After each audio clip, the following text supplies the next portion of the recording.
creí, por eso hablé, al mundo entero le anunciaré, y dándoles tu palabra, ellos vivirán. En aquel tiempo Jesús se fue a la región de Cesarea de Filipo.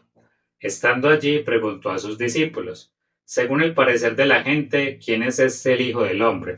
Respondieron: unos dicen que eres Juan el Bautista, otros que eres Elías o Jeremías, o alguno de los profetas. Jesús les preguntó: ¿y ustedes quién dicen que soy yo? Pedro contestó: tú eres el Mesías, el Hijo del Dios vivo. Jesús le replicó: feliz eres, Simón Barjoná, porque esto no te lo ha revelado la carne ni la sangre, sino mi Padre que está en los cielos.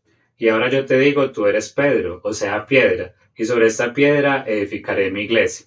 A partir de ese día, Jesucristo comenzó a manifestar a sus discípulos que él debía ir a Jerusalén y que las autoridades judías, los sumos sacerdotes y los maestros de la ley lo iban a hacer sufrir mucho, que incluso debía ser ejecutado y que resucitaría al tercer día. Buenos días, querida Trinidad, familia del cielo, mamita María. Les damos muchas gracias por poder compartir nuevamente este encuentro de oración con ustedes y este encuentro de oración entre nosotros. Les pedimos hoy particularmente que nos ayuden a tener esa experiencia personal con Jesús, no en esa experiencia en masa, sino esa experiencia personal de corazón a corazón que nos ayude también a descubrir nuestra verdadera identidad. Gloria al Padre, al Hijo y al Espíritu Santo, como era en un principio, ahora y siempre, por los siglos de los siglos. Amén.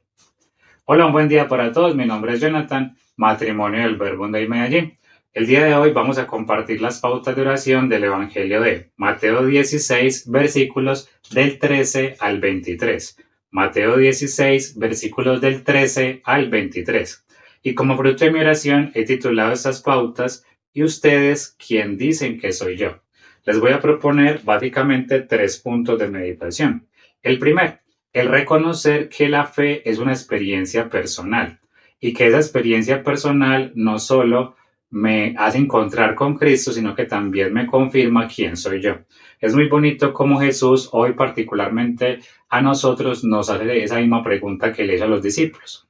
¿Quién soy yo para ti realmente? ¿Quién soy yo para ti, Jonathan? ¿Quién soy yo para ti, Andrea, Carolina, Eduardo? Todas las personas que me están escuchando a través de estas videopautas, Jesús les pregunta: ¿quién soy yo para ti? Y Jesús quiere que le respondamos de manera personal, no de manera en masa, sino realmente una experiencia personal de tú a tú. Estamos acostumbrados de manera cultural quizás a pertenecer a una religión, ya sea por tradición o porque nacimos en un país católico, por ejemplo. Pero más allá de esa tradición, de esa experiencia quizás en masa de la religión, Jesús quiere que hoy particularmente tengamos una experiencia personal.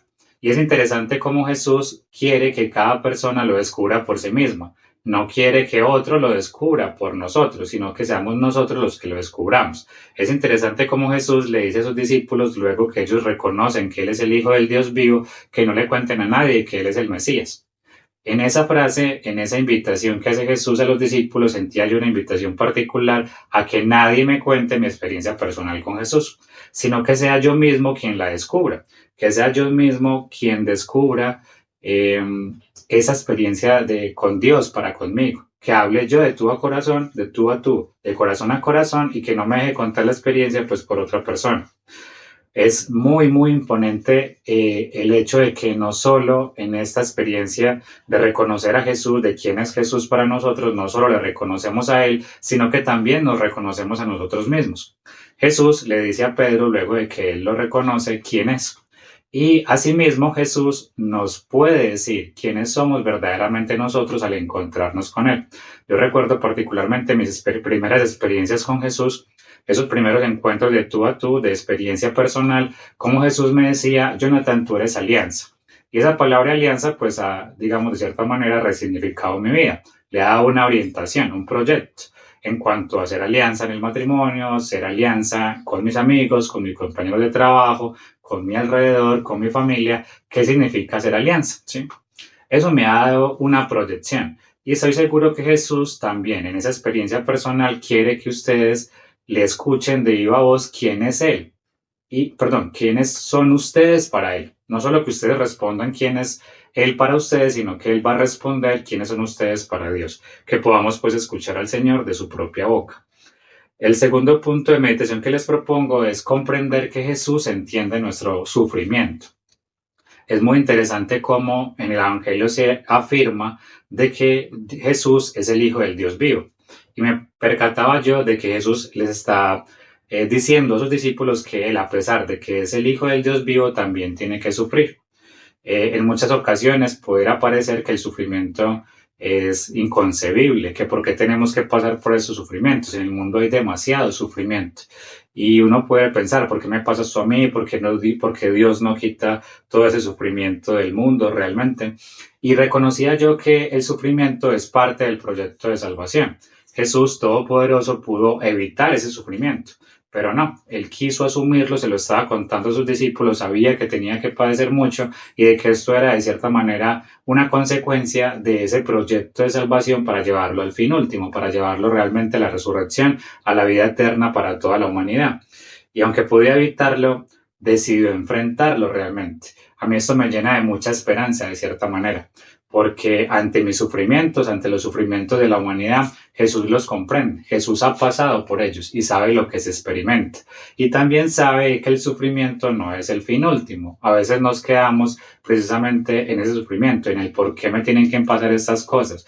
Pero Jesús lo recalca allí y dice que resucitará el tercer día. El fin último no es el sufrimiento, el fin último es la resurrección.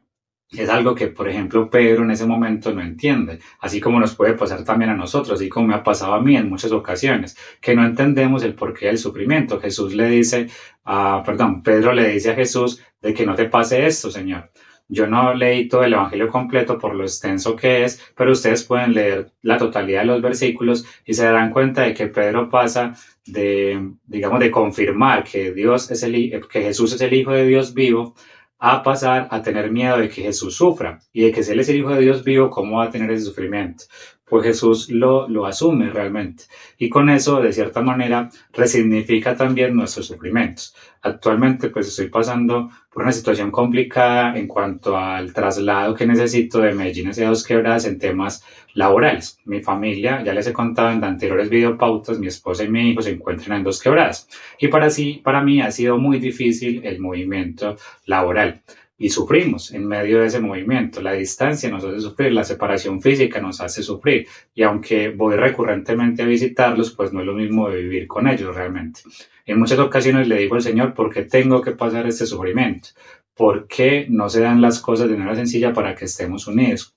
Y puede que el Señor no me responda un porqué de cierta manera literal, pero sí me responde con su misma experiencia de padecimiento, de ese sufrimiento que le tocó vivir, pero que finalmente llegó a la resurrección. Y esto a mí me llena pues de mucha experiencia, de mucha esperanza. Les invito pues a que ustedes también puedan resignificar sus sufrimientos a raíz de este evangelio. Y un tercer punto de meditación que les propongo es tener la certeza de que Dios siempre está. Con esto del sufrimiento puede llegarnos la duda de que ¿dónde está Dios realmente? ¿Dónde está Dios en todo esto? Y sentía yo en este evangelio una invitación a tener la certeza de que Dios habla particularmente a cada uno de nosotros. Tener la certeza de que Dios nos revela cosas a través de ese encuentro. Jesús le dice a Pedro que bienaventurado eres, feliz tú eres porque Dios te ha revelado esto que has dicho de tus labios. No te lo ha revelado ni la carne ni la sangre, sino mi Padre que está en los cielos. Con esta frase era una certeza de Dios para Pedro de decir que Dios le estaba hablando. Y sé que también Dios nos está hablando en el día de hoy y quiere que tengamos también precisamente esa certeza de que Dios nos habla. Y no solo la certeza de que Dios habla, que está con nosotros, sino también que confía en nosotros. Muy bacano, muy interesante cómo Pedro pasa de proclamar que Jesús es el Hijo del Dios vivo, a tener miedo y que Jesús le diga, Satanás, apártate de mí, Satanás. Jesús reconoce la debilidad de Pedro, sabe que en ese momento tiene miedo del sufrimiento, pero por eso no le quita las llaves del reino de los cielos que le había dado anteriormente. Nunca le quitó las llaves, nunca perdió la confianza, sabía que estaba con luces y sombras, pero confiaba aún en él. Jesús asimismo confía en nosotros, con nuestras luces y con sombras. La invitación a que tengamos esa certeza, esa confianza de que Dios nos habla, confía en nosotros y está todo el tiempo con nosotros a pesar de las dificultades que podamos tener. Termino con esta experiencia y es que esa frase para mí es muy diciente, esta frase bienaventurado tú porque eso te lo ha revelado no la carne ni la sangre sino mi Padre que está en los cielos, es muy diciente para mí porque hubo un tiempo durante un año aproximadamente que yo me encontraba en discernimiento espiritual a cuál estaba llamado yo en cuanto a vocación.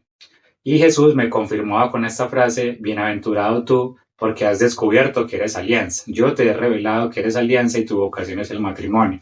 Esa frase para mí me llenó de certeza de que Dios me estaba hablando y me llamaba a un proyecto de ser alianza, de mi verdadera identidad. Y sé que a ustedes también les está llamando el día de hoy a revelarles esa verdadera identidad, que podamos pues escucharle y que podamos tener esa experiencia personal. Les deseo pues una feliz oración.